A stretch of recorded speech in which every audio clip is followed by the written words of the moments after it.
But first, Effrinagh is located in South Leitrim. Now, it's also the location for Jimmy Gralton's dance hall, the site anyway. And of course, it was this year that Ken Loach directed a movie about Jimmy Gralton called Jimmy's Hall. But just down the road from that, Edwina Guckian, again this year, organised a midsummer's dance at the Crossroads. So I went along for a bit of dancing at the Crossroads.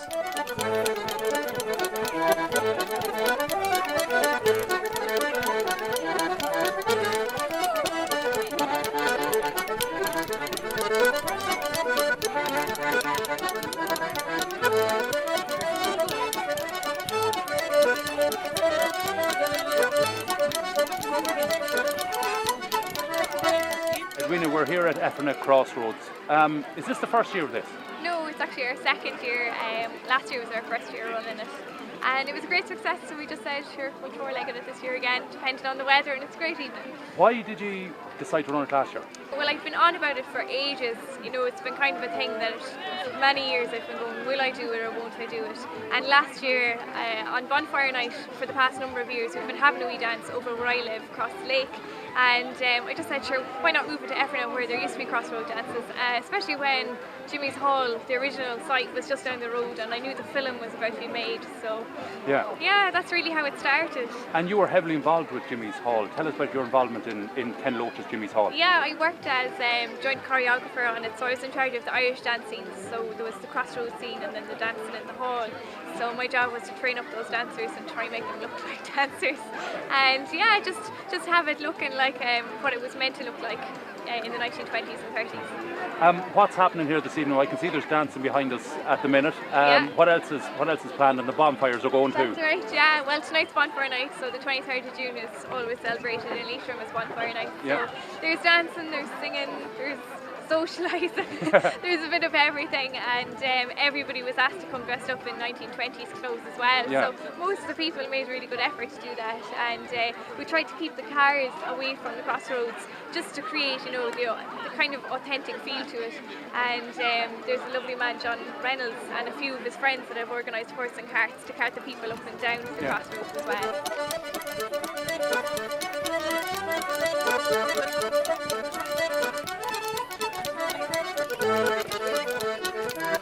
John, what was your role, or what is your role this evening? Well, I suppose you could call me a jarvey. A jarvey? A jarvey, as in the ferry people in by horse and trap, or horse and carriage. But You were involved with Jimmy's Hall. I was involved in the film Jimmy's Hall, and it was through this particular night 12 months ago that I met some of the Gralton family, who I told them I keep these as a hobby, horses and traps and carts and all that kind of farm machinery. And it was through that I got a contact with the people who were making the film. And it served me well, I can tell you that. It did me a good turn. So I'd be well entitled to come back and give them a dig out here, as they say. Is there many of the Graltons still about this area? There are some of the Graltons. You see, basically there was only one family of Graltons, and they all, like the other family, spread out. So any Gralton you're likely to meet here tonight are all related to Jimmy. To Jimmy, and the site of the hall, of course, being the iconic place to visit. Being the film was called Jimmy's Hall, of course.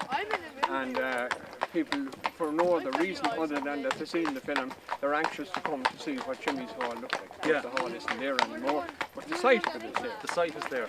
And the Gralton family are still here, and I suspect and I expect that some of them will be here tonight, definitely. I'd be surprised if they're not. What type of horse is this buck here? This is, he'd be known, I suppose, in different circles as a gypsy cob. A black and white horse with those feathery feet and that would generally be regarded as a gypsy's horse. Farmers, when I was young, didn't often have a coloured horse, what we call a coloured horse, that have one solid colour, a bay or a black, for farm work.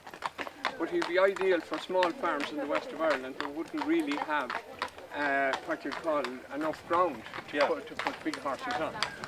So we use him for this now, but he can plough and he can draw a cart as well. So, thanks a million. And we might get spin the horse later. God bless you. Cheers, thanks a million. God, fair play to you. Cheers, thanks a million.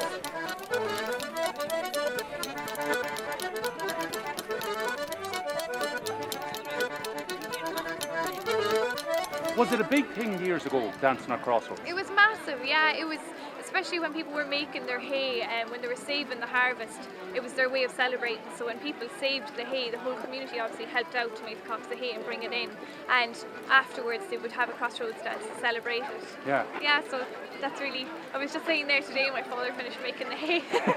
So it was great. We brought a few of the spare bales down for people to sit on. Is it a bit different from the stage in Tralee? Because of course you were the former Leitrim Rose. Yeah, big time, yeah, different dresses anyway. Yeah. Different era, yeah, definitely. So I've met people there that came over from Achill in Mayo, and there's people from Galway, Connemara, Westmeath, Sligo, several different places, all word of mouth that they wanted to come.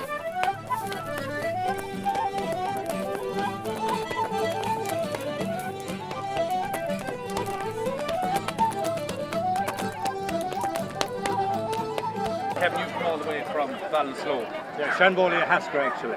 Shambolia Haskra? Yes. Right, okay. Tell us what has you from Galway up here? Come down here because I like the Crossroads Dance, and I think it's fantastic to see the Crossroads Dance revived. Yeah. Where else does it happen in Ireland? I suppose fair play to Edwina Guckian. You know her? Oh, I know her, yes. How do you know her? Because she's a good-looking lady and easy on the eye. Well, that's true, yeah. As the guy says, yeah. But you know her through Shadows? I don't know her through Shadows Dancing because I went to her for classes. Yeah. On the roads of Tralee, of course, and she's a household name. Yeah. Did you come up from a Haskell? I came up from a Haskell with two French ladies. Oh, really? Two French ladies. I want to show them the culture of Ireland. I work for a French company and we have a lot of French visitors who come to Ireland. And it's very important to show them the culture of Ireland. And so this is it. Well, what better way? What better way can you? Sitting on the straw, music. Yeah. I was asking Edwina earlier, do you think there's a bit of a revival towards this? Absolutely. There's a fantastic revival to Irish music, traditional music, dancing. Every house now is a musical instrument in it. Yeah. Unlike when we were growing up. I think it should be compulsory in the schools. Well, it's not a bad idea. Not a bad idea, yeah. It's not a bad idea. Yeah, Tell us what this is. This is a genuine shillelagh. It's a lump of a yoke. It's a lump of yoke. This is what they used to fight with years ago. Made out of blackthorn. They fight with it. 500 years ago. And this, the white piece here was to hoop the other shillelagh and take it on the other guy. So then you disarm them. Jeez, really? Yeah. And what is it made of? Blackthorn. Do you see all the knots in it? Yeah. And it was actually 3 months drying. And it's very difficult to get one of that size now. Because especially with all the farmers, they're cutting all the hedges. You see them now small for Climate Patrick. But this is a genuine one. Now this wouldn't be used in Mayo because there were gentle people in Mayo. No, I don't know with that. Maybe in Galway, and Connemara yeah. they would have used it. Really? Yeah, but it's a fantastic, and I use it for dancing on, for Shadows dancing over. Jesus. You know what? In actual fact, it's nice when you're my age. There's a bit of a curve in it. You don't have to lift your leg too high. Yeah. Is there a kind of a rhythm to Shadows? It's timing, all about timing to the music. Yes. And what? Yes. Like, could you get away Shuffle. like that? Like 1, 2, 3, 2, hop, 2, 3. Is it? Yeah, and 8 bars. Really? Yes. Perfect. Yeah. Yeah, and it's like there, I suppose, there recently, I happened to be in a pub and there was 2 gentlemen in the pub and Tom said, Pat, will you have another pint?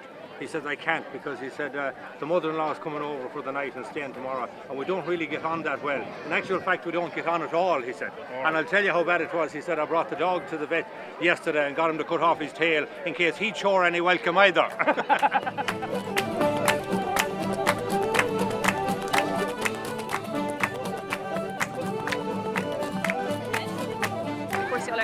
Sligo, so we're hoping we'll be there for it in August competing, but if not, we'll be on the streets anyway dancing. And some great musicians down there tonight with the spoons and everything. I know, we're really lucky down there tonight. I'm telling you, we have the finest of Leitrim and Roscommon musicians down there, and a few Sligo ones too I see popping in as well. Right, well listen, best of luck, and we might as well go down and enjoy something. Teach you a few steps. Well, I don't know, we'll see anyway. Thanks very much. Go, Banny.